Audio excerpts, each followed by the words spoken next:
Welcome back to Words of Paradise. I'm your host, Leon Idol, and oh my goodness, it's true! Indiana Jones, an abject failure! What a shock! Yeah, thanks Lucasfilm. Should we even call you Lucasfilm anymore? It's Kathleen Kennedy film, and I cannot believe how poorly it's performing at the Cannes Film Festival. I mean, it's truly a glorious time to be alive. Apparently, people were even talking during the film. It was so boring, at least if this article is to be believed. Let's get into it. Indiana Jones 5 is so boring that the Cannes audience was talking during the movie. This is posted 2 hours ago. Let's read through here. I mean, look at Harrison Ford giving us a disapproving look of, oh, I can't believe they were talking during my movie. Actually, I can't believe that they even made this crap movie. That is the look of an old man who is just so tired and so disappointed, but feels obligated to the fans. You know he doesn't feel obligated to Kathleen freaking Kennedy. We saw what happened with, Star Wars. Not that he probably cared too much anyway. He's been on record for years not being very happy with the character of Han Solo. But this is Indiana Jones. I mean, if it's anything like what happened with The Matrix, look, we're gonna make one with or without you, so you may as well come back. And I'm sure Harrison Ford was like, well, better me than anyone else.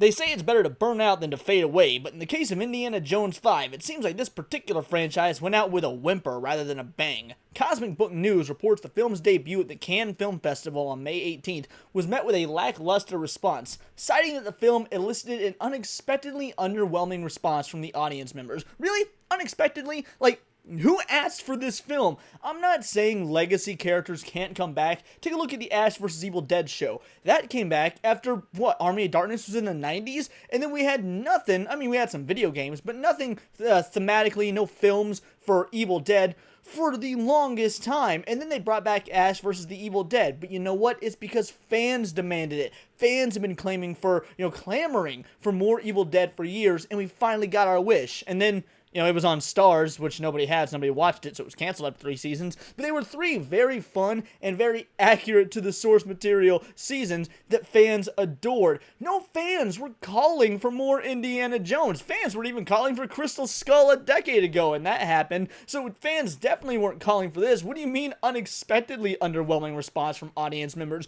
No audience members should have been expected to enjoy this. No one on YouTube is even talking about this with any sort of delight prior to its lead up, prior to it being at the Cannes Film Festival. For those of you that don't know, and I've said it multiple times, the Indiana Jones trilogy is my favorite trilogy. I get it. Star Wars, the original trilogy, you might consider that better. The Lord of the Rings trilogy, you might consider that better. And you know what? Those are up for debate. We can talk about them. But my favorite trilogy of all time is the Indiana Jones trilogy. And I'll be honest, I'm a semi-apologist for Kingdom of the Crystal Skull. It's not a good movie. Don't get me wrong. It's a very, very average movie. But when you've got an average movie sitting next to 3 films that are perfect, it makes that average movie look like an awful movie. And now, I don't even know if I'm convinced that this movie could be better than Kingdom of Crystal Skull, which is bananas. Some of whom allegedly talked during the film out of boredom. Though the trailer for this installment of Indiana Jones Saga is referred to as a final triumph, we have reason to believe that James Mangold may have missed the mark on this one. Oh gee, you think?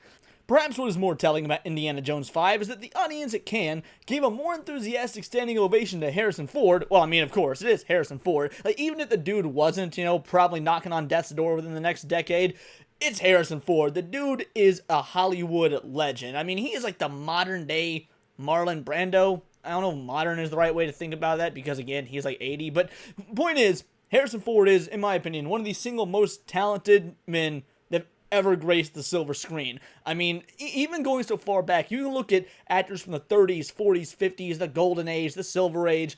I genuinely think Harrison Ford can stand shoulder to shoulder with people like Vincent Price. I mean, really, he is an icon. So yeah, the dude got a standing ovation. What a shock. I think that even if the movie was worse than it ended up being, which again, not very good, we'll take a look at Rotten Tomatoes in a second, but even if the movie was worse than that, Harrison Ford would still get the standing ovation because he's Harrison Ford. who was flown in for the premiere before the Dial of Destiny started playing than they did the film's conclusion. Sources say that the standing ovation after the 142-minute adventure came to an end was only 5 minutes long, which is considered to be more of a polite formality than anything else. Well, considering Johnny Depp's standing ovation was 7 minutes after his movie? So, there's that. And let's be honest, Harrison Ford, I get it, folk love Johnny Depp. Harrison Ford got a bit more reach and love behind his belt than Johnny Depp does. And Johnny Depp got himself a 7 or 8 minute standing ovation after his film, not before the film like what Harrison Ford got. So that goes to show the power of Johnny Depp and his movies, and it goes to show the power of Harrison Ford. But it's worth noting the reviews for Indiana Jones 5 are rolling in on Rotten Tomatoes, and we're hearing a slightly different story. Sure, this latest action-adventure romp only boasts a 50% fresh rating. Yeah, they only boast 50%, so basically it's very down the middle. It's 50-50. Some love it, some hate it. How is that a different story? That's what a 50% score means. I don't think the individuals at Giant Freaking Robot have an idea of what a different story means. If you got something with a 50% score, that means it's divisive, so you're gonna have some people calling it good, but alright. Reviews are all over the place. One reviewer even referred to the Dial of Destiny as an action-packed swan song that provides a fitting ending to one of Harrison Ford's most iconic roles. The most iconic role, first of all. Second of all, I guarantee you, this individual probably just trying to suck off the movie because it's Disney, or because it's Indiana Jones, because it's Lucasfilm, because it's Harrison Ford.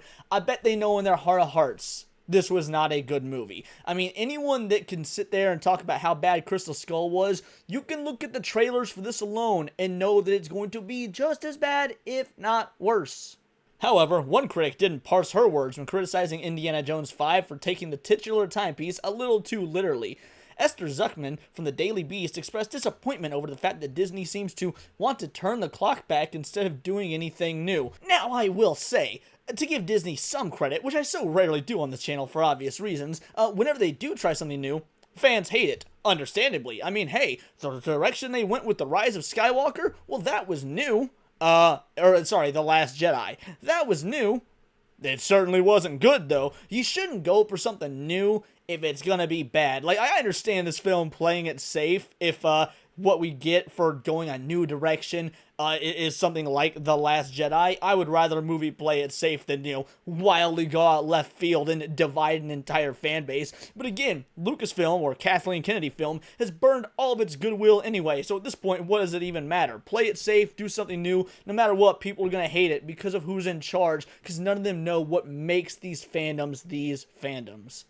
Other critics voiced a similar sentiment that this conclusion to an otherwise action-packed, decades-long thrill ride felt safe and dutiful, rather than thrilling or delightful. And here's the thing, you can have it be both thrilling and delightful, and be safe and dutiful. They're not mutually exclusive.